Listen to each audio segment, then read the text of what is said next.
এমন ভাব করছিস যেন কোনো অপারেশনাল সিক্রেট হাতে পেয়ে গেছিস।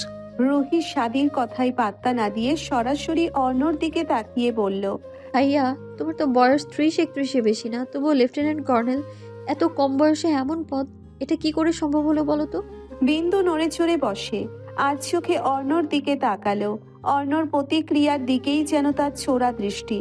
অর্ণ দৃঢ়তা অথচ ঠান্ডা স্বরে উত্তর দেয়, অসম্ভব কিছু না। আমি বিএমএ তে ঢুকেছিলাম স্ট্রেইট A+ নিয়ে, টপ ক্যাডেট হয়েছিলাম। ওখানেই প্রথম সর্ড অফ অনার পাই। তারপর দেশে বিদেশে এক্সট্রা ট্রেনিং, ইনসাইডেড নেশনস মিশন আর কয়েকটা অপারেশন। সবাই যখন নিরাপদে ঘুমাতো আমি তখন যুদ্ধ করতাম। 6 বছরেই মেজর, আর মেজর থাকতেই 2টা স্পেশাল কমান্ডো অপারেশনের লিড দিই। সেখান থেকেই ফার্স্ট ট্র্যাক প্রমোশন। শুধু সময় 8 বছরের।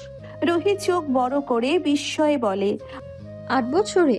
অর্ণ ফের গম্ভীর গলায় বলে, 3টা অপারেশন ছিল। প্রথমটি operation silent venom, narcotics and intelligence task ফোর্সের অধীনে। আবরণে গিয়েছিলাম টায়ার 3 ডিপ কভার। নাম, পরিচয়, ইউনিট সব নালিফাইড কোডে সিল করা। 113 দিন একটাও নোট, একটাও রেডিও সিগন্যাল পাঠানো নিষেধ ছিল। শ্বাস নিতে গিয়েও পাসওয়ার্ড লাগতো।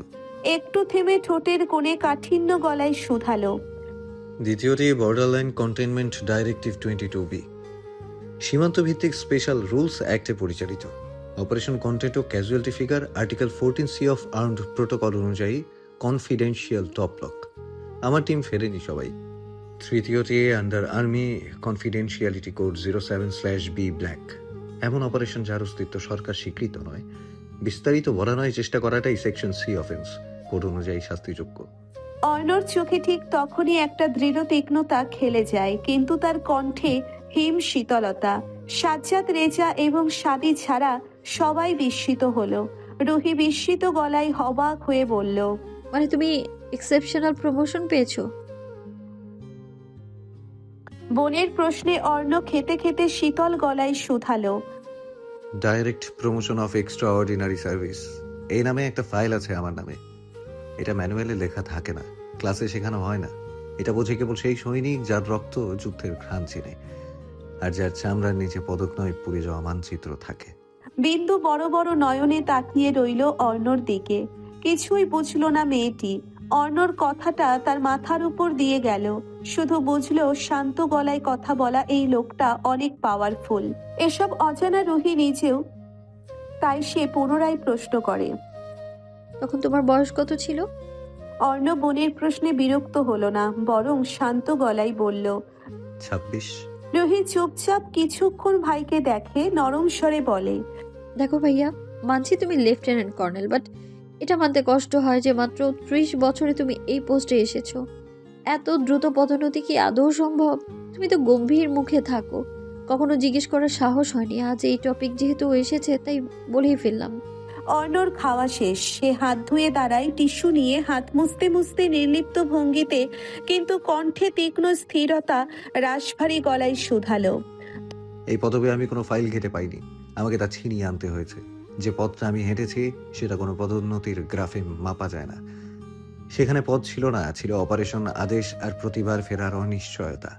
আমি যা পেরিয়ে এসেছি তা ক্লাসিফাইড রিপোর্টে থাকে, জবানবন্দিতে না।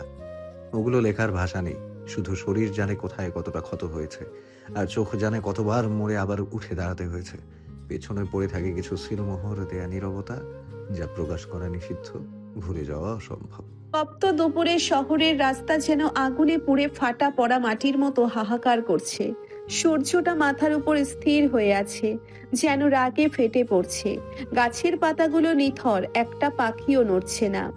সব যেন নিঃশ্বাস আটকে অপেক্ষা করছে বিকেলের একটু দমকা হওয়ার জন্য। দুপুরের ভাত খেয়ে কেবলমাত্র রুমে এলো রুহি। এর মধ্যে কানে এলো ফোনের রিংটোনের শব্দ। ডায়াল লিস্টে মেহেদির ফোন থেকে আসে অনেকগুলো কল।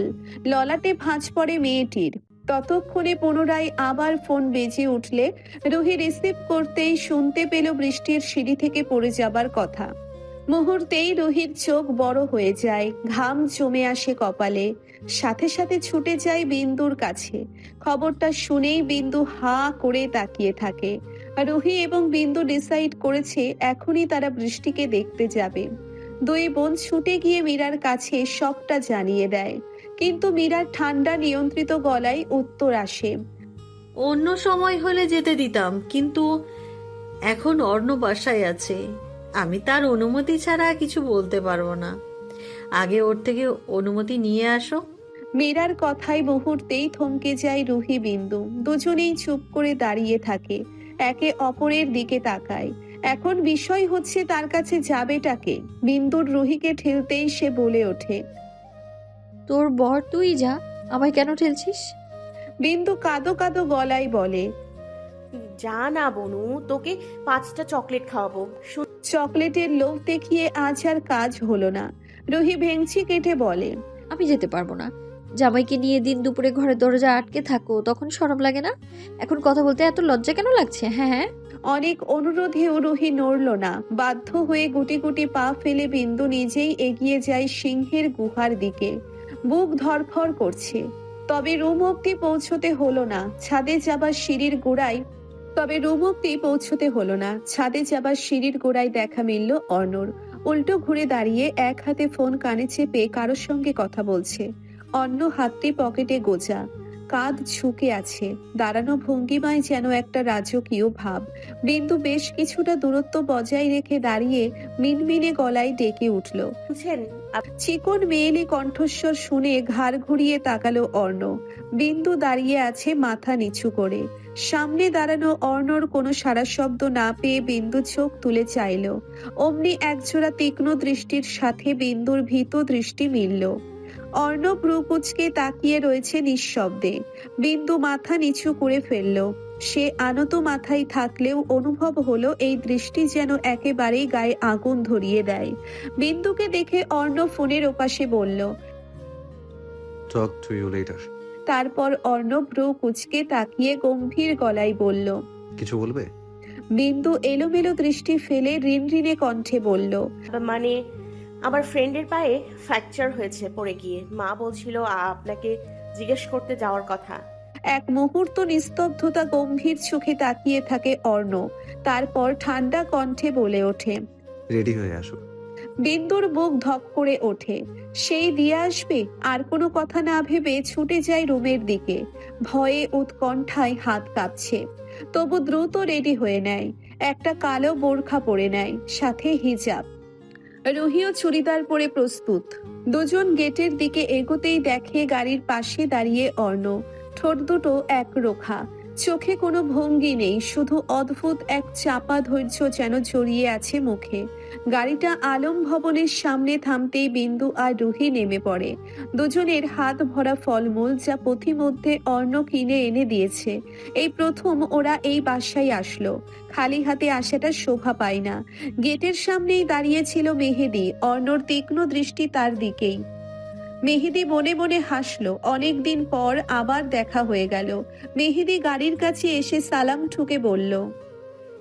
ভালো আছেন ভাইয়া? নামছেন না যে, ভেতরে আসবেন না? অর্ণ গাড়ির স্টিয়ারিং হুইল ঘোরাতে ঘোরাতে গম্ভীর কণ্ঠে বলল। ভালো, ওদের নিয়ে ভেতরে যাও, সন্ধ্যায় নিচে আসবো। অর্ণ এক পলক বিন্দুর দিকে তাকিয়ে সা সা করে চোখের আড়াল হয়ে গেল। ফ্ল্যাটে ঢুকতেই বৃষ্টির মা দরজা খুলে দিলেন। মেহেদি এগিয়ে এসে ওদের মা মনোয়ারা বেগম এবং চাচি মাছুমা বেগমের সাথে পরিচয় করিয়ে দিল। মনোয়ারা বেগম বললেন। হ্যাঁ হ্যাঁ, চিনতে পেরেছি। আরাফের বিয়েতে একবার পরিচয় করিয়ে দিয়েছিলি, মনে আছে। ওদের বৃষ্টির রুমে নিয়ে যা, আমি চা নাস্তা পাঠিয়ে দিচ্ছি। আলাপ শেষ করে ওরা মেহেদির পিছু পিছু বৃষ্টির রুমে গেল। বিছানায় সোজা হয়ে শুয়ে আছে বৃষ্টি। বা পাটা সাদা ব্যান্ডেজে মোড়া, চেহারাটা মলিন আর ব্যথার ছাপ। রুহি তাড়াতাড়ি কাছে গিয়ে বলে। বৃষ্টি, কেমন লাগছে এখন? হায় আল্লাহ, কোথা দিয়ে পড়লি রে? বৃষ্টি ওদের দেখে উঠে বসতে চাইল। বিন্দু আর রুহি ওকে ধরে খাটের সাথে হেলান দিয়ে আধশোয়া করে বসালো। বৃষ্টি মৃদু গলায় বলে। আর বলিস না, স্কুল ড্রেস আনতে গিয়েছিলাম ছাদে, সিঁড়ির মাঝখানে পা পিছলে কিভাবে যে পড়ে গেলাম। বিন্দুর খুব খারাপ লাগছে, তার চোখ টলমলো করছে। সে বৃষ্টির কাছে বসে বলে। ব্যথা করছে? বৃষ্টি না চিহ্নিত করে মাথা নাড়ে, ঠোঁটে মুচকি হাসি ফুটিয়ে তুলে বলল। এমনিতে ব্যথা করে না, নড়লেই ব্যথা ওঠে। চিন্তা করিস না, আমি ঠিক আছি। বাই দ্য ওয়ে, তুই আর তোর ফোন কোথায় থাকিস রে? ফোন দিতে দিতে শহীদ হয়ে গেলেও পাওয়া যায় না কেন? পাবি কি করে? জামাই এসেছে না, তার সাথে চিপকে থাকে। ফোনের খবর আছে তার কাছে। জামাইয়ের সাথে চিপকে থাকে মানে? ভাইয়া এসেছে? অবাক হয়ে বলে উঠল বৃষ্টি। বিন্দু রুহির দিকে তাকিয়ে চোখ রাঙালো। রুহি বিন্দুকে বুড়ো আঙ্গুল দেখিয়ে বলল, ওরা মিলে গেছে নাকি? বৃষ্টির কথার পৃষ্ঠে বিন্দুকে কিছু বলতে না দিয়েই রুহি বলল, শুধু কি মিলছে, দুজনে একই রুমে থাকে। তাই নাকি? একটু থামে বৃষ্টি, হঠাৎ অবাক হয়ে বলে উঠল, এক ঘরে থাকিস মানে তো এক বিছানায়ও থাকিস তাই না? বিন্দু রীতিমতো অপ্রস্তুত হয়ে পড়ল। মুখটা লাল হয়ে গেল। দৃষ্টি যেন কোথাও ঠাঁই পাচ্ছিল না। কি শুরু করেছে ওরা? রুহি আর বৃষ্টি না হয় মেয়ে, মেহেদি যতই বন্ধু হোক ও তো একজন পুরুষ, সামনেই বসে আছে। এভাবে প্রশ্ন করা কি ঠিক? অস্বস্তি যেন গলায় কাটা হয়ে আটকে গেল। ঘরের এক কোণে নীরবে বসেছিল মেহেদি। মুখের রেখাগুলো নিষ্প্রভ, চুপচাপ ছিল এতক্ষণ, কিন্তু এবার সে যেন হঠাৎ করে নড়ে উঠল। আলাপটা বুকের ভিতর কোথাও এক চেনা ব্যথায় নাড়া দিল। না, সে এখন আর বিন্দুকে চাই না। ভালোবাসা বলে নিজেকে বোঝাইও না, তবুও কি মনে গভীর থেকে পুরনো অনুভবগুলো মুছে ফেলা এতটা সহজ? বৃষ্টির এবার একটু ঝুঁকে বিন্দুর কাঁধে হাত রেখে সোজা তাকিয়ে বলল, সত্যি করে বলতো বিন্দু, তোদের মধ্যে ওইসব কিছু হয়েছে? বৃষ্টির কথা শুনে বিন্দুর চোখ দুটো বিস্ময়ে গোল হয়ে গেল। মুখের রং হালকা ফ্যাকাশে। কি ইঙ্গিত করছে ওরা তা বুঝতে বাকি রইল না তার। বুকের ভিতরটা হঠাৎ কেমন কেঁপে উঠল। এক কোণে বসে থাকা মেহেদি চুপচাপ ছিল এতক্ষণ, কিন্তু এবার যেন শরীরের ভেতর কোনো অজানা স্রোত বয়ে গেল। সে ধীরে ধীরে উঠে দরজার বাহিরে চলে গেল। তার চাহনিতে কোনো অভিযোগ নেই, কিন্তু একটা চাপা অস্থিরতা জমে আছে স্পষ্টভাবে। বিন্দু বিস্মিত দৃষ্টিতে বৃষ্টি আর রুহির দিকে তাকিয়ে থমকে যাওয়া গলার স্বর একটু কাঁপা কিন্তু দৃঢ় করে বলল, কি তোরা যা ভাবছিস তেমন কিছু হয়নি আমাদের মধ্যে। ছি। রুহির মুখ থেকে উচ্চারিত হতেই পরক্ষণে রুহি আর বৃষ্টি একসাথে হো হো করে হেসে উঠল। বিন্দু ঢিপ ঢিপ চোখে তাকালো। টিপ টিপ চোখে তাকালো। ওদের এই হাসির মানে কি? হাসার মতো কি এমন বলল সে?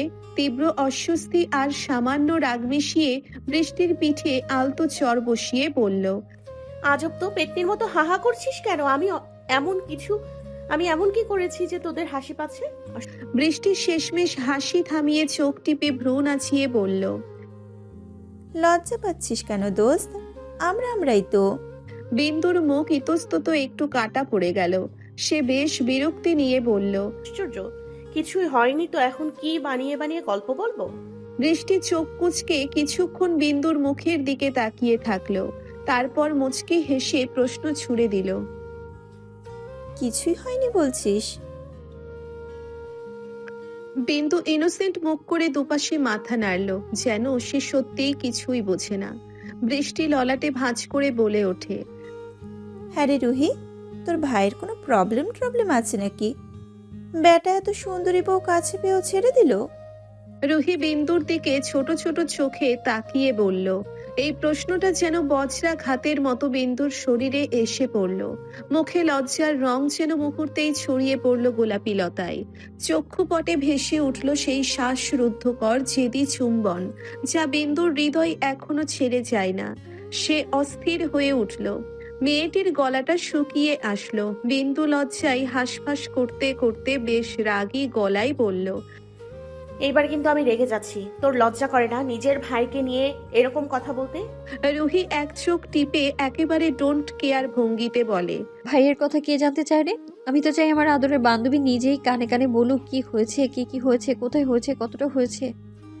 বিন্দু হতভম্ব হয়ে তাকিয়ে রইল। এরা আজ কি শুরু করলো? লজ্জায় বুক ধকধক করে উঠছে মেয়েটির। হঠাৎ করে বৃষ্টি বিন্দুকে জড়িয়ে ধরলো এক পাশে। হাসি মুখে কানের কাছে মুখ এনে বলল, দোস্ত, টেনশন কিসের? আমি আছি না। সমস্যার সমাধান কলিকাতা হার্বাল আছে তো। কলিকাতা হার্বাল কিনে দেব নে, তুই নিয়ে গিয়ে ভাইয়ারে খাওয়াইস। কয়দিন খাওয়ালে ঠিক ঠাকুর হবে। কি?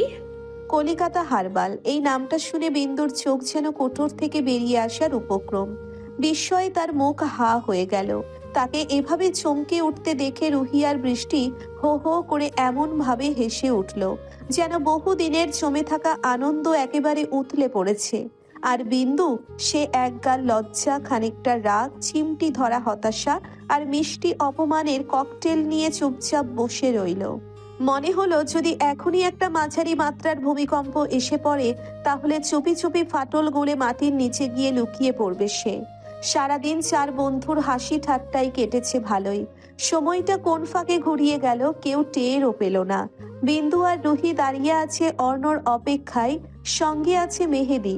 সে একটু বিন্দুর থেকে দূরত্ব বজায় রেখেই রুহির সঙ্গে কথা বলছে। বিন্দুর মন খারাপ, বৃষ্টির কষ্ট দেখে তার অজান্তেই কষ্ট হয়। কতদিন এই দুর্দশায় থাকবে সে? হঠাৎ ধুলো উড়িয়ে কালো মার্সিডিজ গাড়িটি বিন্দুর সামনে ব্রেক কষে থেমে গেল। বিন্দু বনে চমকে উঠল। রুহি বিদায় নিয়ে মেহেদির কাছে গড়িয়ে গাড়িতে উঠে বসলো। আসছি, বৃষ্টির খেয়াল রাখিস। বিন্দুর এই কথায় মেহেদি আলতো মাথা নেড়ে সম্মতি জানালো। তবুও চোখ তোলেনি সে, যেন চোখে চোখ পড়লেই ধরা পড়ে যাবে তার সব অপরাধ, সব না বলা কথা, সেই অপারক ভালোবাসা যা সে প্রকাশ করতে চেয়েও পারেনি। যেন বিন্দুর দিকে তাকানোটা শুধু অপরাধ নয়, একটা নিষিদ্ধ আরাধনার মতো, যার প্রতি আকর্ষণ বারে বারে তাকে টানে, আবার হাত ছুঁয়ে ফিরিয়ে দেয় আগুনে। বিন্দু যখন মেহেদির থেকে বিদায় নিয়ে পেছনে উঠতে গেল তখনই অর্ণর গম্ভীর গলার স্বর কর্ণচোগর হলো। Come to the front seat. বিন্দু বিনা বাক্যে সামনের সিটে চলে এসে নিঃশব্দে বসে পড়ল। অর্ণ না তাকালো না কিছু বলল। সে কখনোই অতিরিক্ত কথা বলে না। তার কথার চেয়ে তার নীরবতাই অনেক বেশি উচ্চগামী, অনেক বেশি তীক্ষ্ণ। বিন্দু আর চোখে চেয়ে দেখল অর্ণকে। স্বভাব সুলভ গম্ভীর মুখ, কপালে ভাঁজ, চোখের কোণে অদ্ভুত এক তীক্ষ্ণতা, যেটা তার মনে কখনো ভয় জাগায়, কখনো অদ্ভুত স্থির প্রশান্তি। অর্ণর গায়ে আটোসাটো মেরুন রঙের টি শার্ট যেন তার আরো তীক্ষ্ণ করে তুলেছে। ফোলা ফোলা দুহাতের মাংসপেশিতে টান, শরীরী ভাষায় আত্মবিশ্বাস, আর চোখে এমন এক নির্লিপ্ত শাসন যেন এই মানুষটার সামনে দম নিয়েও অনুমতি নিতে হয়। অর্ণ একমনে সামনের দিকে তাকিয়ে গাড়ি চালিয়ে যাচ্ছে। তার স্টিয়ারিং ধরা হাত দুটো শক্ত চোয়ালের টান, আর পুরো শরীর জুড়ে এক ধরনের গোছানো রুক্ষতা। বিন্দু জানে এই মানুষটা চিৎকার করে কথা বলে না, তবুও তার এক একটা নীরবতা গোটা শরীর কাঁপিয়ে দেয়। হঠাৎ করেই অর্ণ বিন্দুর দিকে তাকালো। দুজোড়া চোখ এক মুহূর্তে আটকে গেল একে অপরের মাঝে। অর্ণর দৃষ্টি ছিল শান্ত, স্থির, অথচ অসম্ভব তীক্ষ্ণ। আর বিন্দু, সে চমকে উঠল ঠিক সেই মুহূর্তেই। অর্ণর ভ্রু কুচকানো তীক্ষ্ণ চোখে চোখ পড়তেই বুক ধক করে কেঁপে উঠল তার। তড়িঘড়ি করে দৃষ্টি সরিয়ে জানালার বাইরে তাকালো মেয়েটি, যেন জানালার বাইরেই দৃশ্যই হঠাৎ করে খুব জরুরি করে উঠছে। অর্ণ ভ্রু কুচকে তাকিয়ে নিঃশব্দে ঠোঁট কামড়ে বাঁকা হাসল। সেই হাসি, সেই তীক্ষ্ণ চাহনি বিন্দুর চোখে পড়ে না। সে তাকিয়ে রইল প্রকৃতির পানে। সন্ধ্যার আলো তখনও ঠিকমতো জ্বলেনি শেখবাড়ির আঙিনায়। একটা গুমোট নীরবতা, মেঘে ঢাকা বিকেলের মতো। কেবলমাত্র বিন্দু, অর্ণ এবং রুহি লিভিং রুমে পা ফেলেছে, এর মধ্যেই আবার বাড়ির সদর দরজায় টুংটাং ধ্বনি তুলল কলিং বেলে। ঝুমা এখনো দরজার সামনেই। সে পুনরায় আবার দরজা খুলতেই চমকে যায়। সম্মুখে দাঁড়িয়ে আছে মিথিলা, মুখে অনুতপ্ত ছাপ, চোখে কৃতজ্ঞতা, আর চোখের কোনায় একটুখানি জল। কেউ কিছু বুঝে ওঠার আগেই সে এসে বসে পড়ল অর্ণর পায়ে। হাত জোর করে একগাল কপট বিনয় নিয়ে বলল, আই এম সরি অর্ণ, আমি ভুল করেছি, আমাকে তুমি ক্ষমা করে দাও। ট্রাস্ট করো, আমি নিজের ভুল বুঝতে পেরেছি। I am sorry, please forgive me. আকস্মিক এমন অপ্রত্যাশিত কাণ্ডে সবাই চমকে উঠল। বিন্দু বড় বড় নয়নে তাকিয়ে রইল অর্ণর শক্ত চোখ মুখের দিকে। আবার দৃষ্টি ঘুরিয়ে তাকায় মিথিলার পানে। সে কি আদেও সত্যি দেখছে? মিথিলা পড়েছে কারো পায়ে। মেয়েটি বিস্মিত হলো বেশ। সাজ্জাদ রেজা অবাক হয়ে বললেন, তুই হঠাৎ এখানে? সেদিনের পর আর মিথিলাকে শেখবাড়ির আঙিনায়ও দেখা যায়নি। অভি কাজের ফাঁকে ফাঁকে আসলেও মিথিলা আসেনি। হঠাৎ এসে অর্ণর কাছে ক্ষমা চাওয়াতে বড্ড অবাক হচ্ছে সবাই। অর্ণর পা জড়িয়ে ধরেই মিথিলা ফের বলল, আই এম সরি মামু, তোমরা আমাকে ক্ষমা করে দাও। তোমাদের কাছে একটুখানি ঠাঁই দাও। তোমাদের ছাড়া এখানে আমার মন টিকছে না। তুমি কি এমন করছো যে ক্ষমা চাইছো? মীরা থমথমে গলায় জানতে চাইল। ঘরের সবাই নিস্তব্ধ। বিন্দু হতভম্ব। সে এতটাও প্রত্যাশা করেনি। কি এমন করেছে সে? কেন এভাবে সবার পা ধরে মাপ চাইছে? অর্ণই বা এমন চোখ মুখ শক্ত করলো কেন মিথিলাকে দেখে? অর্ণ পা ঝাড়া দিয়ে গলা ঠান্ডা নির্দয় গলায় শুধালো। পা ছাড় মিথিলা। মিথিলা পা না ছেড়েই বলে, আগে বলো তুমি আমাকে ক্ষমা করে দিয়েছো। পা ছাড়তে বলছি না তোকে। কঠিন গলায় কথাটা বলতে বলতেই ঝাড়া মেরে পা ছাড়িয়ে নিল। মিথিলা মেঝেতে বসে পড়ে। সাজ্জাদ রেজা গমগমে গলায় অর্ণকে উদ্দেশ্য করে বলল, ওকে অন্যায় করেছে জানি না, ক্ষমা মহত্বের গুণ। রাগ করে থেকো না, তোমার ফুফি দেশে নেই। একটা প্রাপ্তবয়স্ক মেয়ে কোথায় না কোথায় থাকে, দেশের অবস্থা ভালো না, ওকে এখানে থাকতে দাও। It's fine if you are letting her stay. But if she tries to interfere in my life, I won't allow it. ও যেন ভুলেও আমার সামনে না পড়ে। এক মুহূর্ত নিস্তব্ধতা। অর্ণর চোখের দৃষ্টিতে বিদ্যুৎ চমক, ঠোঁট আটোসাটো, চোয়াল শক্ত। চারপাশের বাতাস যেন জমাট বেঁধে আসে তার গলা থেকে বেরোনোর শব্দে। নিজের কথা শেষ করেই অর্ণ গম্ভীর ভারী পায়ে পদচারণা করে চলে গেল লিভিং রুম থেকে। তার পেছনে প্রতিটি পা ফেলার শব্দ যেন ঘরের নীরবতাকে ছিঁড়ে দেয়। ধ্বনি নয়, হুঁশিয়ারি রেখে যায়। বিন্দু ফ্যাল করে তাকিয়ে থাকে অর্ণর গমন পথে। আচ্ছা, এত রেগে কেন গেল লোকটা? বিন্দু একবার কপাল কুঁচকে তাকালো মিথিলার দিকে। আর দাঁড়ালো না, হেঁটে চলে গেল সিঁড়ি বেয়ে উপরে। সাজ্জাদ রেজা মিথিলাকে রুমে যেতে বলে সেও চলে গেলেন। ইতিমধ্যে মাগরিবের আজান পড়ে গেছে। সবাই যে যার মতো চলে গেল, আর মিথিলা সে এখনো বসে আছে মেঝেতে। চোখ নামিয়ে রাখলেও তার কুটিল দৃষ্টি যেন বিন্দুর দিকে ছুঁড়ে আসে। ঠিক যেন এক মৌন যুদ্ধের সূচনা হলো এখন। চোখে জ্বলে উঠল কিঞ্চিত ঈর্ষা আর বিদ্বেষে। হঠাৎ কিরমির করে ফিসফিসে ঠোঁট নাড়ালো সে। নাচো এখন যত পারো, তবে আর বেশি দিন নয়। বিন্দু মাগরিবের সালাত আদায় শেষে ঘোমটা খুলে ওড়না গায়ে জড়িয়ে বিছানায় বসে। তার চোখে এক ধরনের স্থিরতা। কেন জানি কিছুই ভালো লাগছে না। ঠিক তখন দরজায় কড়া নাড়ে মীরা। বিন্দু নরম গলায় বলে। মীরা ধীরে ধীরে রুমে ঢোকে। মুখে ক্লান্তি, চোখে চিন্তা। তারপর বিছানার একপাশে বসে বিন্দুর দিকে তাকায়। নরম গলায় বলেন, নামাজ পড়ে নিয়েছো বুঝি? বিন্দু ছোট্ট করে বলে, জি। দুজনেই কিছুক্ষণ চুপ। বাতাসে সন্ধ্যার নিস্তব্ধতা। হঠাৎ মীরার উপস্থিতিতে অবাক হলো বিন্দু। তবুও কিছু বলল না, যেন বাকিটুকু শোনার অপেক্ষায়। মীরা মেয়ের মুখের দিকে তাকিয়ে ধীর গলায় বলেন, এসে কিছু খেয়েছো? বিন্দু হালকা মাথা নাড়ে। ঝুমা আপা একটু আগেই স্যান্ডউইচ দিয়ে গেল। মীরা একটু কেশে উঠে দৃষ্টি ঘোরায় জানালার দিকে। তারপর গলাটা শক্ত করে বলল, বিন্দুকণা, একটা কথা বলি।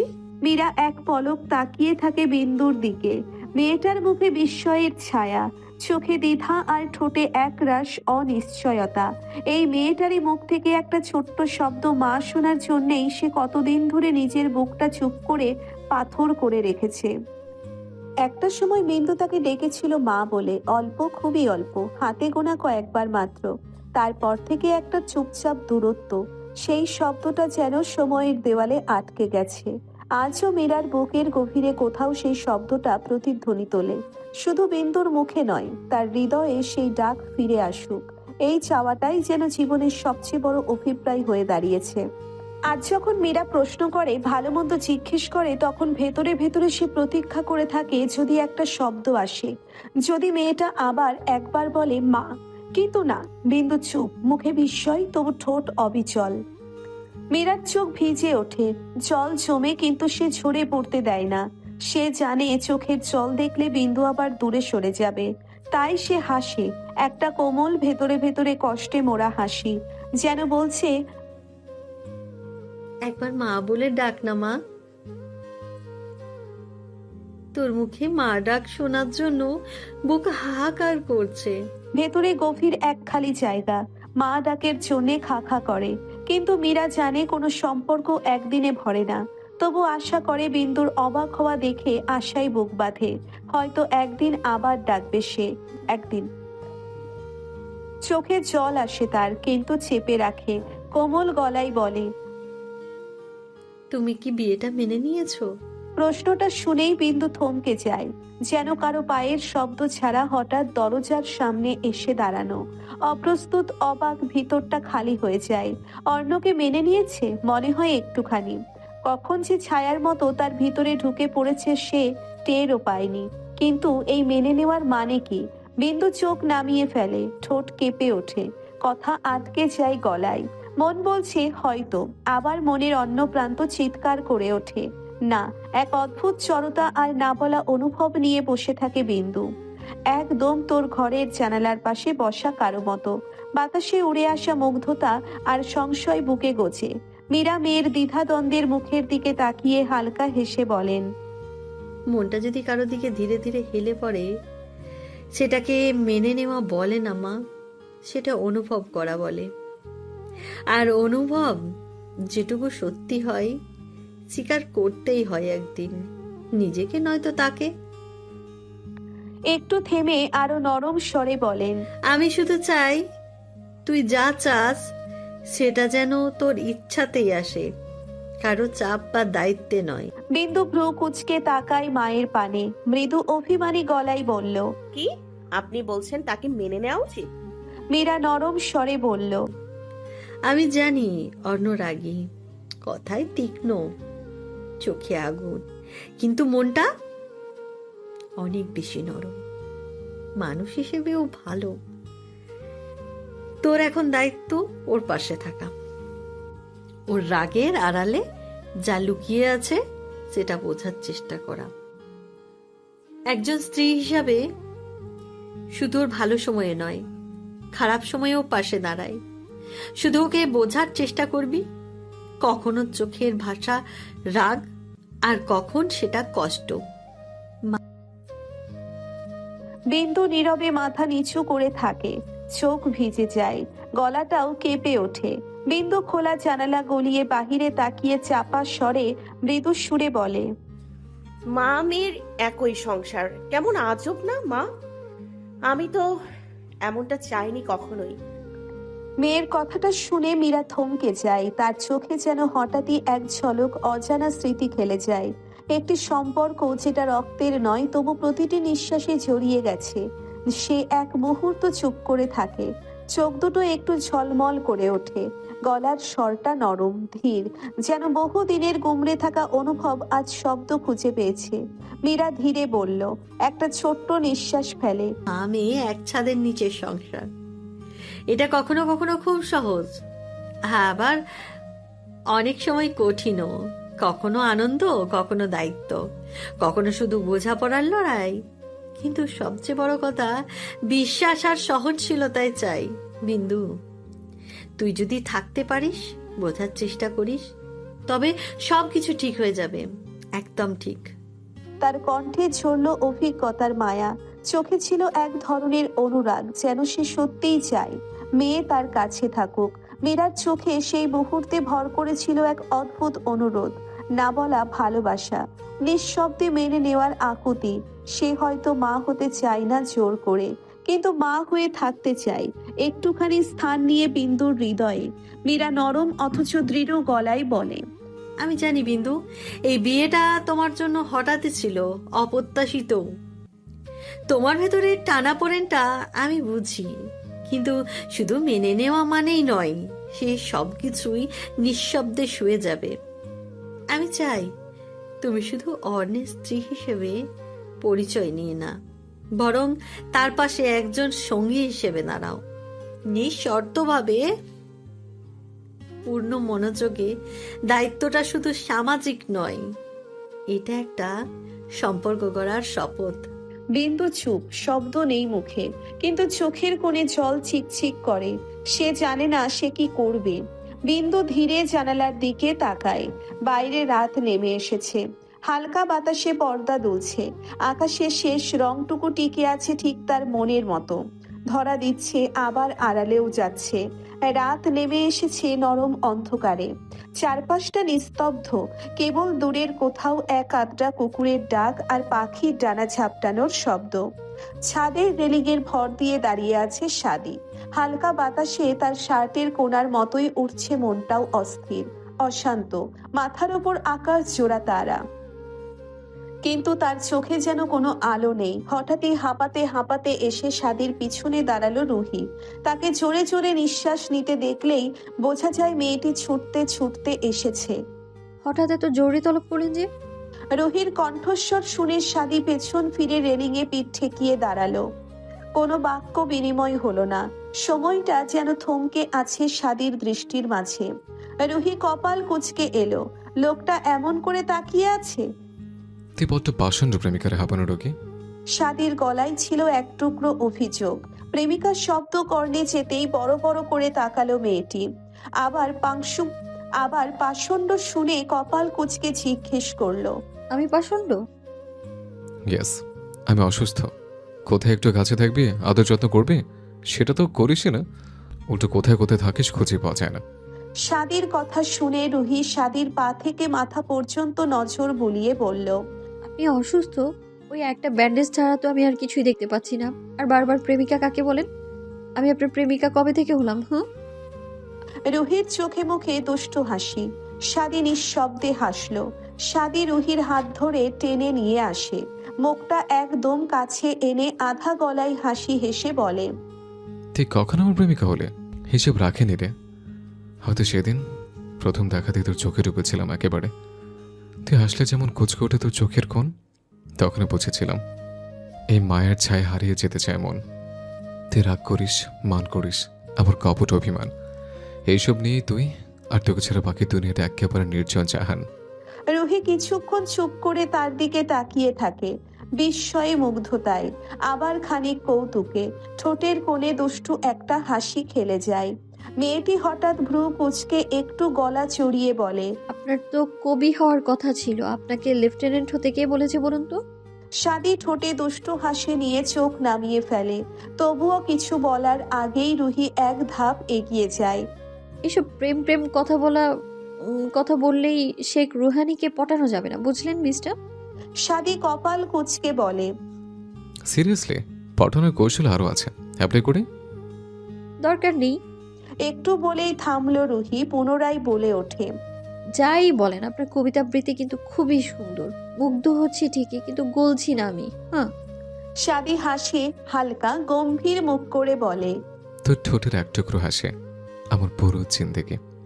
তুই থাকলে ব্যথা লাগে না, তুই না থাকলে মন খালি লাগে।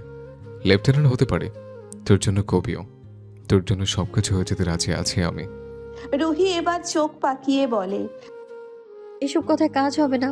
আপনার মেডিসিন ঠিক মতো খাচ্ছেন তো? তার চোখে মুখে লজ্জা লুকোনো, কিন্তু হাসি দুষ্টু। সেদিকে তাকিয়ে সাদি মুগ্ধ চোখে চুপ করে থাকে। হেরে যাওয়া এক টম যে প্রতিবারই ভালোবাসায় জেরির কাছে আত্মসমর্পণ করে। সাদি তার মিষ্টি ছন্দে প্রেমের কথা বলেই থামে না। রুহির কথা শুনে হাসে, কিন্তু এবার আর শুধু কথা না। সে ধীরে ধীরে এক হাত দিয়ে রুহির কাঁধে আলতো ভর করে, আর অন্য হাতটা বাড়িয়ে কানের পাশে পড়ে থাকা খোলা চুলগুলো গুজে দেয় তার কানের পিছনে। সাদির স্পর্শে রুহির শরীরটা হালকা কেঁপে ওঠে। চুলটা কানের সামনে পড়েছিল, আমার কবিতা তোর চোখে আটকে গেছিল। সে ফিসফিসিয়ে বলে, ঠোঁট এতটাই কাছে যেন নিঃশ্বাসেই তার কথা জড়িয়ে যাচ্ছে। রুহির চোখ বড় হয়, মুখটা খানিক লালচে। সে একটু পেছিয়ে যেতে চায়, কিন্তু সাদির হাতটা নরম স্পর্শে আটকে রাখে তাকে। তুই শুধু হাসিস, আমি বাকিটা লিখে নেব তোর চোখে। প্রেমটা কবিতায় নয়, তোর চুল ছড়ানোর মধ্যেই লিখে ফেলেছি আজ। রুহি এবার মুখ ঘুরিয়ে ফেলে, কিন্তু মুখের কোণে ঠোঁট দুটো কাঁপছে লজ্জায় নাকি দুষ্টু জয়ের আনন্দে। তবে চোখে জল নেই, চোখে এখন শুধু এক রাশ অপার প্রেম। যে প্রেম কবিতায় লেখা যায় না, কিন্তু কানের পাশে গুজে দেওয়া একটা চুলেই বুঝিয়ে ফেলা যায়। রাতের ক্রমিক নরম হলুদ আলোয় ভরে আছে ঘরটা। বিন্দু বিছানার কোণে হেলান দিয়ে বসে আছে, হাতে একটা পুরনো প্রেমের উপন্যাস। মনটা একেবারে হারিয়ে আছে কল্পনার ভেতরে। গলায় পাতলা ওড়না, লম্বা খোলা চুল, ঘাড় গলা, কপাল ছুঁয়ে পড়ছে। শান্ত সরল একটা দৃশ্য, হঠাৎ টক করে দরজার কড়া না নাড়তেই দরজা খুলে ভিতরে প্রবেশ করেন অর্ণব। অর্ণর পায়ের শব্দ খুব কম, কিন্তু চোখে তীব্রতা। এক হাতে কাঁধে কোট ঝুলছে, অন্য হাত পকেটে গোজা। তার শীতল তীক্ষ্ণ দৃষ্টি সোজা বিন্দুর দিকে। বিন্দু প্রথমে খেয়াল করেনি, তবে দরজার শব্দে সে চমকে ওঠে। চোখ তুলে দেখে অর্ণকে। বিন্দু ভূত দেখার মতো করে সঙ্গে সঙ্গেই লাফিয়ে উঠে দাঁড়িয়ে পড়ে। আপনি? সে বইটা তাড়াতাড়ি পাশে রেখে গলায় ঝুলিয়ে রাখা ওড়নাটা ঠিক করতেই ব্যস্ত হয়ে পড়ে। চোখে মুখে দ্বিধা, সংকোচ, একটুখানি ভয় আর অদ্ভুত এক সজাগ অনুভূতি। অর্ণ কিছু না বলে শুধু তাকিয়ে থাকে। চোখে সেই চিরচেনা নির্লিপ্ত দৃষ্টি, কিন্তু গভীর। সে ধীরে ধীরে রুমের ভিতরে আরো এগিয়ে আস্তে আস্তে রাশভারী গলায় শুধালো, তোকে বলেছিলাম না আমার রুমে থাকবে? I told you to speak up. অর্ণর এমন শীতল কণ্ঠস্বর শুনে স্পন্দন থমকে গেল বিন্দুর। বিন্দু ভীত হয়ে পড়ে, কাঁপা কাঁপা গলায় বলল, আসলে না, মানে না। কথা জড়িয়ে আসে তার। হঠাৎ করে কি বলবে সেটাই মস্তিষ্কে ধারণ করছে না। মেয়েটি মাথা নিচু করে দাঁড়িয়ে থাকে। বইয়ের পাতা উল্টাতে থাকা আঙ্গুল যেন হঠাৎ থেমে গেছে। অর্ণ তখনও ঠাই দাঁড়িয়ে। তার গলায় কোনো রাগ নেই, কিন্তু এক অদ্ভুত দাপট আছে, যা বিন্দুকে কথার চেয়েও বেশি বিব্রত করে। আনত মাথায় দাঁড়িয়ে থাকা বিন্দুর কর্ণগোচর হলো অর্ণর গম্ভীর কণ্ঠস্বর। কাম টু দ্য রুম নাও। বিন্দু ভীত চোখজোড়া তুলে তাকায়। দুজোড়া চোখ মিলতেই কয়েক সেকেন্ড চুপচাপ। একটা নিঃশব্দ বিদ্যুৎ খেলে যায় বাতাসে। বিন্দু দুম করে চোখ নামিয়ে নিল। কম্পিত গলায় মিনমিন করে বলল, আমি সময় চাই। Time? Time for what? Arno ভ্রুকুচকে কঠোর চোখে তাকিয়ে প্রশ্ন করল। বিন্দু কিঞ্চিত চমকে উঠল যেন। সে এক গভীর শ্বাস ফেলে দাঁত কামড়ে নিল। লোকটা জেনে বুঝেই তাকে ফ্যাসাদে ফেলছে। বিন্দু অনেকবার ভাবছে, মায়ের কথা বিবেচনায় এনেছে। সে চায় অর্ণকে মেনে নিতে, একজন স্ত্রীর মতো দায়িত্ব পালন করতে। তবুও হঠাৎ করে অর্ণর এমন আচরণ তার জন্য সহজ নয়। হুটপাট অর্ণর কাছে আসা ঠিক সামলে উঠতে পারছে না সে। তার দরকার সময়, একটু নিজেকে সামলানোর, বোঝা পড়ার জন্য। কিন্তু এই মুহূর্তে কিভাবে বলবে? লোকটা বুঝেও যেন বুঝতে চাইছে না। বিন্দু মাথা তুলল না, আনত মাথায় মৃদু গলায় বলল, আমার সময় চাই আপনাকে মেনে নেয়ার। অর্ণব ভ্রুকুচকে তাকিয়েই ছিল বিন্দুর ভীত সন্ত্রস্ত মুখশ্রীর পানে। শুনল মেয়েটির দ্বিধা দ্বন্দ্বের মুখের বাণীটুকু। অর্ণ প্যান্টের পকেট থেকে হাত বের করতে করতেই গম্ভীর গলায় শুধালো, ওকে। অর্ণ কথাটা শেষ করেই কোনো রকম পূর্বাভাস না দিয়ে হঠাৎই বিন্দুকে কাঁধে তুলে নিল। ঘটনাটা এতটাই আকস্মিক যে চমকে উঠে থমকে গেল বিন্দু। তার নাজুক শরীরটা এক নিমেষেই শূন্যে উঠে ঝুলে পড়েছে অর্ণর পাথরের মতো দৃঢ় কাঁধে। অবাক চোখে সে মুহূর্তটা বুঝে ওঠার চেষ্টা করে, অথচ তার নিস্তেজ হাত দুটো কেবলই বাতাসে দুলছে। আর অর্ণ নির্লিপ্ত ভঙ্গিতে এক হাতে ওকে সামলে নিয়ে এগিয়ে চলেছে, যেন এটাই স্বাভাবিক। অর্ণর শৈল কাঁধের উপর ঝুলে থাকা বিন্দু ছটফট করছে নামার জন্য। অর্ণ নিজের রুমে এসে তবেই ছাড়লো মেয়েটিকে। ছাড়া পেয়েই বিন্দু ছিটকে দূরে সরে গিয়ে মৃদু গলায় চেঁচিয়ে উঠল, এই আপনার সমস্যাটা কি? হ্যাঁ, কথায় কথায় ডাকাতের মতো ছো মারেন কেন? মুখ দিয়ে কথা বলা যায় না? আমি কি কানে কালা, শুনতে পাই না? এক শ্বাসে বলল বিন্দু। তার খুব রাগ হচ্ছে অর্ণর উপরে। কথাবার্তার বালাই নেই, যখন তখন তুলে নিয়ে আসে। অর্ণ কপাল গোটালো বিন্দুর রাগী মুখশ্রীর পানে চেয়ে। তারপর শীতল গম্ভীর গলায় শুধালো, সোজা ভাষায় বললে আসিস? অর্ণর প্রশ্নে চুপসে গেল বিন্দু। এটা সত্যি বললে জীবনেও আসতো না সে। পরক্ষণেই মনে হলো কেন আসবে। তার কথার দাম রয়েছে এই পাষণ্ড লোকটির কাছে। বিন্দু দৃষ্টি মেলায় না অর্ণর সঙ্গে, তবে কণ্ঠে বেশ জোর দিয়েই বলে, কেন আসবো? আমি বললাম না এক ঘরে থাকার জন্য আমার সময় চাই। Isn't the time I'm giving enough? তীক্ষ্ণ গলায় বলে ওঠে অর্ণ। বিন্দু অবাক হয়ে বলে, কোথায় সময় দিচ্ছেন আমাকে? অর্ণ কোনো জবাব দিল না তৎক্ষণাৎ। সে ড্রেসিং টেবিলের সামনে দাঁড়িয়ে প্রথমে গলার টাইটা টেনে ঢিলে ঢালা করে নিল। তারপর হাতের কবজি থেকে ব্যান্ডের কালো ঘড়িটা খুলতে শুরু করলো। বিন্দু তাকিয়ে রইল এক দৃষ্টিতে। মেয়েটির চোখে মুখে বিরক্ত, রাগের পাশাপাশি একটু অস্বস্তি। অর্ণ ঘড়ি খুলে ড্রেসিং টেবিলের উপরে রেখে শার্টের বোতামে হাত দিল। অমনি হোঁচট খেলো মেয়েটি। লোকটা কি এখন রুমে বসেই চেঞ্জ করবে? অর্ণ কেবলমাত্র উপরের দুটি বোতল খুলে 3 নাম্বার বোতামে হাত দিল। ঠিক তখনই বিন্দু তড়িঘড়ি করে মৃদু চিৎকার দিয়ে উঠল। না, এখানে না, ওয়াশরুমে যান। অর্ণ কপাল কুঁচকে স্বচ্ছ কাছের আয়নার দিকে তাকালো, যেখানে প্রতিফলিত হচ্ছিল বিন্দুর ঘাবড়ানো অবয়ব। অর্ণর ঠোঁটে খেলে গেল এক রহস্যময় বাঁকা হাসি। নিশ্চিন্ত ভঙ্গিতে সে চোখ রেখে দিল বিন্দুর চোখে, আয়নাতেই। তারপর একে একে খুলতে শুরু করলো শার্টের সমস্ত বোতাম। মুহূর্তেই উদ্ভাসিত হলো তার সুঠাম সুগঠিত দেহ। বিন্দু চোখ বড় বড় করে তাকিয়ে রইল। তার মুখটা একেবারে লাল টুকটুকে হয়ে উঠল লজ্জায়। অর্ণকে এর আগেও দুবার উদাম গায়ে দেখেছে ঠিকই, কিন্তু এবার যেন অর্ণর চোখের সেই গভীর নির্ভেজাল দৃষ্টি তাকে আরো বেশি অপ্রস্তুত করে তুলল। বুকের ভেতরটা ধকধক করতে লাগলো। লজ্জা, অস্বস্তি আর একটা অদ্ভুত টান, সব মিলিয়ে যেন কিছু একটা আটকে গেল শ্বাসের পথেই। অর্ণ শেষ বোতামটা খুলতেই এক পা দুপা ফেলে বিন্দুর দিকে এগিয়ে গেল। বিন্দু আনত মাথায় দাঁড়িয়ে থেকেও বুঝতে পারছে অর্ণ তার নিকটে চলে আসছে। বিন্দুর বুকের ভেতর কেমন অদ্ভুত অস্থিরতায় ঘিরে ধরল। ধুকপুক করে লাফাচ্ছে তার হৃৎপিণ্ড খানা। অর্ণ একদম বিন্দুর সামনে, ইঞ্চিটুকু ফারাক দুটো দেহের। অর্ণ ঠান্ডা স্বরে শুধালো, look at me, Mrs Naufil. Mrs Naufil. অর্ণর মুখের এই কথাটুকু ঝংকার দিয়ে উঠল বিন্দুর সর্বাঙ্গে। একটা অজানা ভালো লাগার অনুভূতি ছুঁয়ে গেল শির দ্বারার হাড় ছুঁয়ে। মেয়েটি বিস্ময়ে চমকে মাথা তুলে তাকালো অর্ণর দিকে। সঙ্গে সঙ্গে চক্ষুপটে উদিত হলো ঘন কালো লোমশ উন্মুক্ত অর্ণর বুক। গলার ঠিক একটু নিচে কালো কুচকুচে সেই তিলটা যেন উকি মেরে তাকেই দেখছে। বিন্দু শুকনো ঢোক গিলে এলোমেলো দৃষ্টি ফেলে অস্বস্তি গ্রাস করে ফেলেছে তাকে। অর্ণকে এত কাছে দেখে বুকের ভেতর কেমন কেমন করছে। অর্ণর চোখ দুটো একদম শান্ত, তবুও বিন্দু ওই ধূসর নেত্রে দৃষ্টি মেলাতে পারে না। বিন্দু দৃষ্টি নামিয়ে আনলো পায়ের পাতার কাছে। নিজেই যেন নিজের শরীরের কম্পন অনুভব করতে পারছে।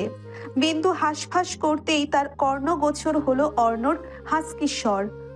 সামান্য শার্টলেস দেখেই কাঁপছিস, যখন কমপ্লিটলি নেকেড দেখবি তখন কি করবি? অর্ণর মুখে আচমকা এমন লাগাম ছাড়া বেপরোয়া নির্লজ্জ কথা শুনে বিস্ফোরণ ঘটে বিন্দুর কর্ণ যুগলে। থমকাই বিন্দু, লজ্জায় কুকড়ে গেল যেন। গাল বেয়ে হঠাৎ যেন আগুন ছড়িয়ে পড়ল লজ্জার। বিস্ময়ে বিন্দুর পলক পড়া থেমে গেল, চোখ জোড়া বড় বড় করে ফেলল।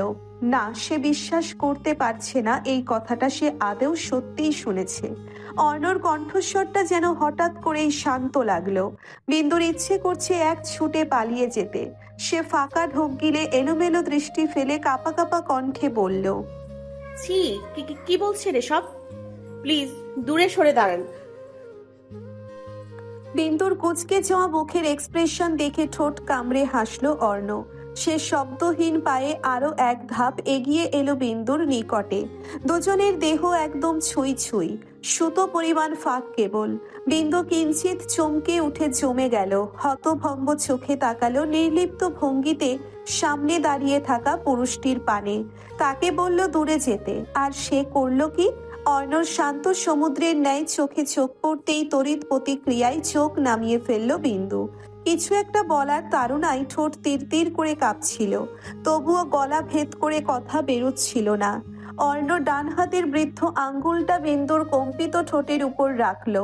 বাকি 4টে আঙ্গুল মেয়েটির গালদয় গলিয়ে কানের লতি ছুঁয়ে স্পর্শ করলো। সঙ্গে সঙ্গেই মেয়েটির সমস্ত শরীর ঝংকার দিয়ে কেঁপে উঠল। সে চোখ খিচে ফেলল তৎক্ষণাৎ। অর্ণ স্পষ্ট অনুভব করলো মেয়েটির দেহের দৃশ্যমান কম্পন। সে ঠোঁট এলিয়ে হেসে বিন্দুর ওষ্ঠদয়ে বৃদ্ধ আঙ্গুল দ্বারা আলতো করে ছুঁয়ে দিতে দিতে স্লো ভয়েসে ভারিক্কি গলায় বলল, সামনে দাঁড়িয়ে এভাবে কাঁপাকাঁপি করে আবার আমাকে সময় দিতে বলছিস? বিন্দু বরফের ন্যায় জমে উঠেছে। অর্ণর আঙ্গুল তখনও বিন্দুর ঠোঁটের উপর বিচরণ করে চলেছে। বিন্দু জামা খামচে ধরে শক্ত হয়ে দাঁড়িয়ে রইল। তার মুখশ্রীতে ফুটে উঠল এক ধরনের অভিমান, ভয় আর এক পশলা লজ্জা। কাপা কাপা ঠোঁট নাড়িয়ে বিন্দু অস্পষ্ট স্বরে বলল, সরুন।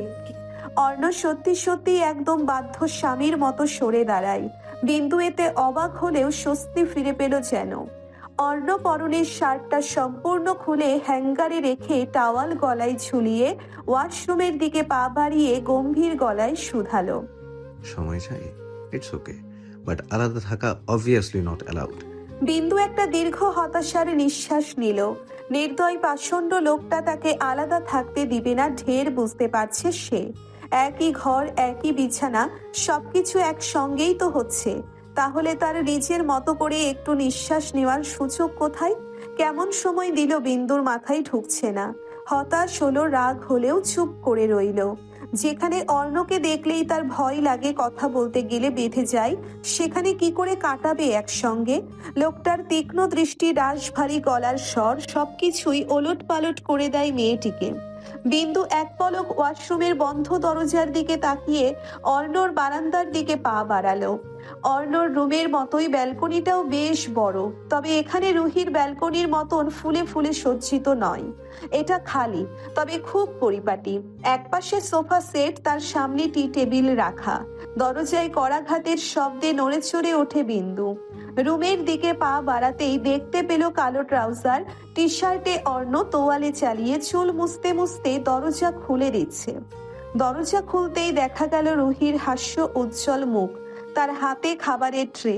সেটা অর্ণর হাতে ধরিয়ে দিতে দিতে বলল, তোমাদের খাবার মীরা মা উপরে পাঠিয়ে দিয়েছে। তোমাদের খাবার? বিন্দুর কপালে ভাঁজ পড়ে। তোমাদের মানে কি? সে এই রুমে আছে ওরা জানে? বিন্দু প্রশ্নবিদ্ধ চোখে রুহির দিকে তাকাতেই মেয়েটি চোখ মারে এবং ভ্রু নাচিয়ে কিছু একটা ইঙ্গিত করলো। রুহির এমন কাণ্ডে হোঁচট খেলো বিন্দু। রুহি যে কি বোঝাচ্ছে বেশ বুঝতে পারছে সে। লজ্জা পেয়ে চোখ রাঙালো বিন্দু। রুহি চলে যেতেই বিন্দু ফাঁকে চলে যাওয়ার জন্যে পিছে পিছে পা বাড়ালো।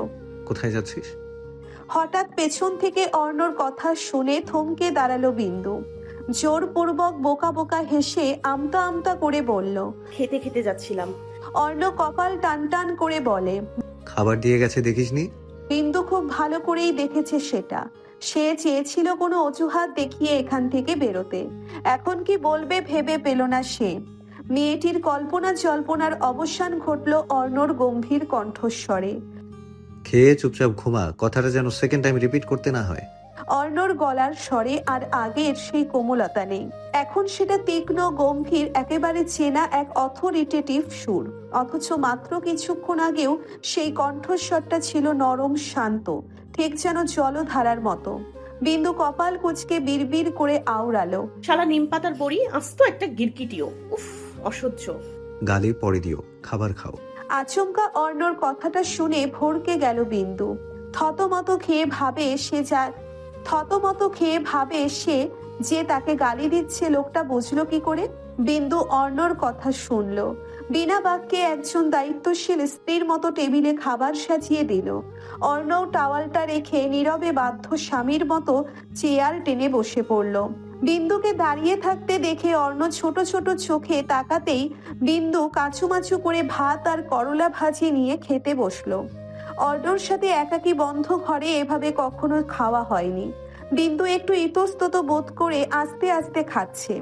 ফাঁকে একবার অর্ণর পাতে তার পছন্দের কষা মাংসও তুলে দিল। অর্ণ কি খেয়াল করলো মেয়েটির অস্বস্তিটুকু? হয়তো করলো, কিন্তু পাত্তা দিল না। খাওয়া দাওয়া শেষ করার পরপরই অর্ণর ফোনে কল আসলে সে ফোন রিসিভ করে কানে তুলতে তুলতে ব্যালকনিতে চলে গেল। বিন্দু কাঁদো কাঁদো মুখে কিছুক্ষণ সোফায় বসে রইল। ফোনটাও কাছে নেই যে একটু দেখবে, সময় কাটাবে। বেশ কিছুক্ষণ হবার পরেও অর্ণ রুমে আসলো না। এদিকে বিন্দুর চোখ ঘুমে ঢুলুঢুলু করছে। বিছানায় শোয়া নিয়েও বেশ সংশয় তার। এদিকে অর্ণও রুমে আসছে না। বিন্দু হামি দিয়ে বলল, শালা নিম পাতার বড়ি, বউ ঘরে রেখে বারান্দায় বসে কি করছিস? নিজের ভাবনায় নিজেই থতমত খেলো মেয়েটি। কি দরকার খামোখা বিপদকে হাত পা ধরে ডেকে আনার? বিন্দু তারপর দুরু দুরু বুক নিয়ে বিছানার একপাশে কুঁচো হয়ে শুয়ে পড়ল। অর্ণ রুমে আসলো আরো অনেকক্ষণ পরে। এসে দেখলো বিন্দু বিছানার একপাশে গুটিসুটি মেরে ঘুমিয়ে আছে। অর্ণ ফ্রেশ হয়ে এসে ফকফকা আলোটা নিভিয়ে দিয়ে বিছানায় শুয়ে ঘুমন্ত বিন্দুকে কাছে টেনে নিল। ঘুমের ঘোরে থাকা বিন্দু নড়ে চড়ে ওঠে, আবার ঘুমে তলিয়ে গেল। অর্ণ বিন্দুর কপালে একটা গাঢ় চুমু এঁকে দিল। বিন্দুকে ওড়না হিজাবের মতো করে পেঁচিয়ে ঘুমাতে দেখে ভ্রুদয় কুঞ্চিত করে ওড়না টেনে খুলতে খুলতেই আওড়ালো। স্টুপিড। প্রতিদিনের মতোই আজকেও মুয়াজ্জিনের সুমিষ্ঠ কণ্ঠে ভেসে আসা মধুর আজানে ঘুম হালকা হয়ে এলো বিন্দুর। আচ্ছা ঘুম চোখে দৃষ্টি পরিষ্কার করতে গিয়েই ধক করে চমকে উঠল সে। তার মুখটা গভীরভাবে গুজে আছে কারো বুকের ভেতর। পরিচিত এক তাপমাত্রা আশ্বাসময় এক শক্ত আবরণে মোড়ানো যেন পুরো শরীর। তার নাসারন্ধ্রে ঘ্রাণের তীব্রতা লেগে আছে শান্ত এক পরিচিত করা পারফিউমের সুবাস। বিন্দু অনুভব করছে তার কানের নিচে স্পষ্ট ধুকধুক শব্দ, যেন বুক ফুঁড়ে ধ্বনিত হচ্ছে স্পন্দনের প্রতিটি ধাপে। বিন্দুর নিঃশ্বাস আটকে গেল মুহূর্তেই। চট করে চোখ পুরোপুরি খুলতেই দেখা গেল অর্ণর প্রশান্ত বুক। সে নিজেই দুহাতে জড়িয়ে ধরে আছে অর্ণকে। তার দুই হাত অর্ণর বুকের চারপাশে আবদ্ধ এবং গাল চেপে আছে অর্ণর বুকের ওপর। বিন্দু লজ্জায় জর্জরিত হয়ে চোখ খিচে নিল। নীরবে বাধা পড়ে রইল অর্ণর বক্ষ পিঞ্জরে। এমন স্পর্শে গা ছমছম করে উঠল তার। বিন্দু বুঝে উঠতে পারছিল না এই বুনো পরিণতি আসলো কখন। সে তো ঘুমিয়েছিল উল্টো মুখ করে। বিন্দু আস্তে করে অর্ণর বুকের মধ্যে থেকে সরে গেলে খেয়াল হলো তার গায়ে ওড়না নেই। তার স্পষ্টই মনে আছে সে ওড়না পেঁচিয়েই শুয়েছিল। বিন্দু হতভম্ব চোখে তাকালে অর্ণর ঘুমন্ত মুখটার পানে। এটা যে অর্ণ করেছে বুঝতে বাকি নেই তার। লোকটা কখন করলো এসব, অথচ সে টেরও পেল না। ওড়না খুঁজতেই দেখা মিলল পড়ে আছে বালিশের পাশে। বিন্দু তড়ি ঘড়ি করে ওড়না গায়ে পেঁচিয়ে নিল। ভাগ্যিস লোকটা ঘুমিয়ে আছে, নয়তো লজ্জায় মরে যেত সে। বিন্দু বিছানা থেকে নেমে আস্তে আস্তে পা টিপে টিপে কক্ষ থেকে বেরিয়ে নিজের রুমে গেল। ফ্রেশ হয়ে নামাজ পড়ে নিচে নামলো। ততক্ষণে ঝুমা নামাজ আদায় করে সকালের নাস্তার রেডি করছে। এত সকালে তুমি এখানে কি করছো? বিন্দু কেবল মাত্র কিচেনের দরজায় দাঁড়িয়েছে। এর মধ্যেই পেছন থেকে মায়ের কণ্ঠস্বর শুনে হকচকিয়ে গেল। বিন্দু আমতা আমতা করে বলল, ঘুম আসছে না তাই নিচে আসলাম। মীরা কিচেনে প্রবেশ করতে করতে জিজ্ঞেস করলো, নামাজ পড়েছো? বিন্দু ছোট করে উত্তর দিল। হুম। তারপর তিনজন টুকটাক গল্প করতে করতেই সকালের নাস্তা তৈরি করলো। সকাল 7টা। হালকা রোদের ঝিলিক জানালার ফাঁক গলে ঘরে ঢুকেছে। একে একে সবাই এসে বসলো ডাইনিং টেবিলে। অর্ণব বাদ পড়লো না সেখানে। ঝুমা এগিয়ে দিচ্ছে আর মীরা সবাইকে সার্ভ করছে। সাদি মুখে রুটি পড়তে পড়তে রুহির মুখের দিকে তাকালো। মেয়েটি কেমন মুখটা কালো করে রেখেছে। নিচের দিকে তাকিয়েই খাচ্ছে, একবারের জন্যেও তার দিকে তাকায়নি পর্যন্ত। সাদি ললাটে ভাঁজ করে জিজ্ঞেস করে, কি রে হাঁপানো ডোকি, মুখটা এমন প্যাচের মতো করে রেখেছিস কেন? সাদির কথা শুনে সবার দৃষ্টি পড়ল রুহির পানে। সাজ্জাদ রেজা জিজ্ঞেস করলেন, শান্ত হও অর্ণ। বাসায় শুয়ে বসে থাকতে থাকতে খুব বোরিং লাগছে পাপা। রুহির কথা শুনে সাদি কপাল কুঁচকে বলে, তাহলে বাসার বাইরে থাক, আর বোরিং লাগবে না। রুহি চোখ পাকিয়ে তাকালো সাদির দিকে। তেতে উঠে বলল, আপনি চুপ থাকুন তো, অসাধু লোক। সাদি ললাটে ভাঁজ করে তাকিয়ে রইল। সকাল সকাল মেয়েটির কি হলো বোঝার চেষ্টা করলো। মীরা মেয়ের মুখের দিকে তাকিয়ে বলল, কি হয়েছে তোমার? রুহি গাল ফুলিয়ে বলল, সারাদিন বাসায় আটকে থাকতে ভালো লাগছে না মীরা মা। সাজেদা বেগম বলেন, সাজেদা বেগমের কথা শুনে যেন কাটা গায়ে লবণের ছিটা পড়ল। রুহি খ্যাক করে উঠে বলল, নিয়ে যাবে এটা কি শুনি? তোমাদের কোনো ছেলের এতটুকু সময় আছে? কাজ কাজ আর কাজ। আমরা যেন কেউ নই। ঘরে বসে থাকতে থাকতে যে পঙ্গু হয়ে যাচ্ছি তা নিয়ে কারো একটুও ভাবনা চিন্তা নেই। আমার জন্য একটু টাইম দেবে সেই সৌভাগ্যটাও আর জোটে না। মেয়ে হয়ে হয়েছে যত জ্বালা, নয়তো একা একাই চলে যেতাম সেই দিকে, যেদিকে ইচ্ছা সেই দিকে। এবার যেন সবাই বুঝলো রুহির রাগটা কোথায়। সাদি ললাটের ভাঁজ পারল। এই এটা তাকে বলা যেত না। সাজ্জাদ রেজা বলল। রুহি রাগী গলায় কিছু বলার আগেই সাদি বলে উঠল, তুমি কোথায় যাবে বলো, আমি নিজের সামনের সপ্তাহে নিয়ে যাব। এত সময় আপনাদের আছে? অনেক ব্যস্ত মানুষ আপনারা। সাদি রুহির অভিমানী মুখখানার দিকে তাকিয়ে মুচকি হেসে নিচু গলায় বলল, আবার জানো যদি বলে আমি তো আকাশের চারটায় নামিয়ে দিতে পারি, তাহলে তাকে একটু ঘুরতে নিয়ে যেতে পারবো না? এমন কথা হয় নাকি? রুহি চোখ দুটো ছোট ছোট করে বলল, সত্যি নিয়ে যাবেন তো? 100% শিওর। সাদির কথা শুনে রুহির চোখ জোড়া জলজল করে উঠল খুশিতে। সে কিছু বলার আগে সাজ্জাদ রেজা বললেন, আমি ঠিক আছে। তাছাড়া আমাদের এখনো 9 দিন ছুটি আছে। অর্ণ, সাদির কথা শেষ করার পূর্বেই অর্ণ গম্ভীর গলায় শুধালো, আমার সময় নেই, তোরা যা। সাজ্জাদ রেজা বলেন। অর্ণ নির্লিপ্ত ভঙ্গিতে খেতে খেতে পুনরায় একই উত্তর দিল, আমার সময় নেই। তার আমি করবি না অর্ণ। তুই রাখলে বিন্দু যাবে, ওকে রেখে যাবো না আমরা। সাদির কথা শুনে অর্ণ ভ্রুকুচকে তাকালো বিন্দুর পানে। মেয়েটি ড্যাব ড্যাব করে তাকিয়ে সবার কথা শুনছিল। অর্ণ তাকাতেই চোখাচোখি হতেই বিন্দু থমকে গিয়ে চটজলদি চোখ সরিয়ে নিল। ভাইয়ের কথায় রুহি জেদ ধরে বলল, কাউকে যেতে হবে না বল, আমি আর ফুল একাই চলে যাব। সবাই বিস্ময়ে চোখ বড় বড় করে তাকিয়ে রইল রুহির পানে। বিন্দু অস্বস্তিতে নড়ে চড়ে বসলো, কিন্তু কিছু বলল না। ভ্রমণ পিপাসু সে মেয়েটি এক মুহূর্তের জন্যেও দ্বিধা করলো, কারণ তার একদম সামনেই বসে আছে রাক্ষসে পুরুষটি। সাদি অভয় দিয়ে বলে, তোমরা ডিসাইড করো কোথায় যাবে। রুহি একটু ভাবুক গলায় বলল, এই ফুল বলতো কোথায় যাওয়া যায়? সমুদ্র নাকি পাহাড়? বিন্দু তৎক্ষণাৎ কিছু বলতে পারল না। আর চোখে তাকাই অর্ণর দিকে। লোকটা এক মনে খেয়েই চলেছে। সবাই আবার তাড়া দিতেই মেয়েটি বেশ ইতস্তত করে বলল, সমুদ্র।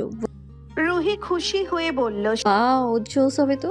সাদি তাল মিলিয়ে বলল, বাংলাদেশ সমুদ্র দেখতে হলে কক্সবাজারই সেরা। তোমরা সব প্যাকিং করে রাখো, সন্ধ্যায় আমরা রওনা হব। ঘড়ির কাঁটা প্রায় সকাল 9টা। বৃষ্টির উচ্চ স্বর শুনে মেহেদি নিজের রুম থেকে বেরিয়ে আসে। বৃষ্টির রুমে ঢুকে বলে, হোয়াট হ্যাপেন্ড? হঠাৎ মেহেদির কণ্ঠস্বর শুনে হকচকিয়ে গেল মেয়েটি। বৃষ্টি তাকালো দরজার অভিমুখে দাঁড়িয়ে আছে মেহেদি, কালো ট্রাউজার আর ডাস্টি রোজ টি শার্ট গায়ে। বৃষ্টিকে চুপ করে থাকতে দেখে মেহেদি ফের বলে, কিছু লাগবে? বৃষ্টি উত্তর দিল না। পরপর কয়েকবার মাকে ডাকলো। ভদ্রমহিলা বোধহয় রান্নাঘরে, তাই শুনতে পাচ্ছেন না। মেহেদির কপাল কুঁচকে এলো। তাকে বলা যায় না? তাকে উপেক্ষা করে কেন মাকে ডাকতে হবে? মেহেদি এগিয়ে এসে থমকে বলল, কি সমস্যা? ছাগলের মতো মতাচ্ছিস কেন? বৃষ্টি শান্ত গলায় বলল, মাকে একটু ডেকে দে তো, রান্নাঘরে আছে বোধহয়, তাই শুনতে পাচ্ছে না। মেহেদি ডাকলো না। সে বলল, কি চাই আমাকে বল। কিছু না, তুই পারলে মাকে ডাক দে, নয়তো রুম থেকে বেরিয়ে যা। বিরক্ত গলায় বলল বৃষ্টি। মেহেদি কপাল গুটিয়ে বলে, কি এমন কথা যা মাকে বলা যায় কিন্তু আমাকে বলা যায় না? বৃষ্টি এবার মেহেদির চোখে চোখ রেখে বলল, তুই কি মায়ের থেকেও বেশি কাছের? আমার ব্যক্তিগত কথা শোনার তোর কোনো অধিকার আছে? প্রশ্নটা শুনেই মেহেদি থমকে যায়। সত্যিই তো বৃষ্টির ব্যক্তিগত কথায় নিজের উপস্থিতি কি আসলেই ন্যায্য? তার কি আদেও এমন কোনো অধিকার আছে? হঠাৎ করেই যেন তার ভেতর থেকে কেউ চিৎকার করে উঠল, হ্যাঁ আছে। এই মেয়েটির ওপর সবচেয়ে বেশি অধিকার তোরই আছে। মেহেদি দ্বিধাদ্বন্দ্বে জড়িয়ে ধরল, তবে সেটা বেশিক্ষণ রাখতে পারল না। সে এগিয়ে গিয়ে দৃঢ় গলায় বলল, কি এমন কথা যেটা শুনতে অধিকার লাগবে? বৃষ্টি বিরক্ত হয়ে বলল, বিরক্ত করিস না মেহেদি, মাকে ডাক দে আর্জেন্ট। মেহেদি তেরামি করে দাঁড়িয়ে থেকে বলল। আমাকে দেখতে পাচ্ছিস না বেয়াদব? কি লাগবে আমাকে বললেই তো হয় নাকি? বৃষ্টি বলল না, উচ্চস্বরে মাকে ডাকলো। এবারেও কেউ শুনতে পেল না, পাবে কি করে? তারা দুই যা গেটের কাছে গিয়েছে। মেহেদির ছোট ভাই মাহিরকে স্কুলে এগিয়ে দিয়ে আসতে বৃষ্টির চোখ ভিজে এলো। তার এই মুহূর্তে ওয়াশরুমে যাওয়ার প্রয়োজন। নিজেকে বড্ড অসহায় লাগছে এই মুহূর্তে।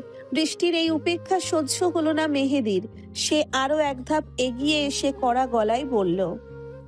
এবার কিন্তু বেশি বেশি করছিস বৃষ্টি। মাকে বলতে পারবি অথচ আমাকে পারবি না কেন? তো সব কিছু জানাশোনার অধিকার আছে। বৃষ্টি ভেজা চোখে তাকিয়ে থমথমে গলায় জানতে চাইলো। কিসের অধিকার?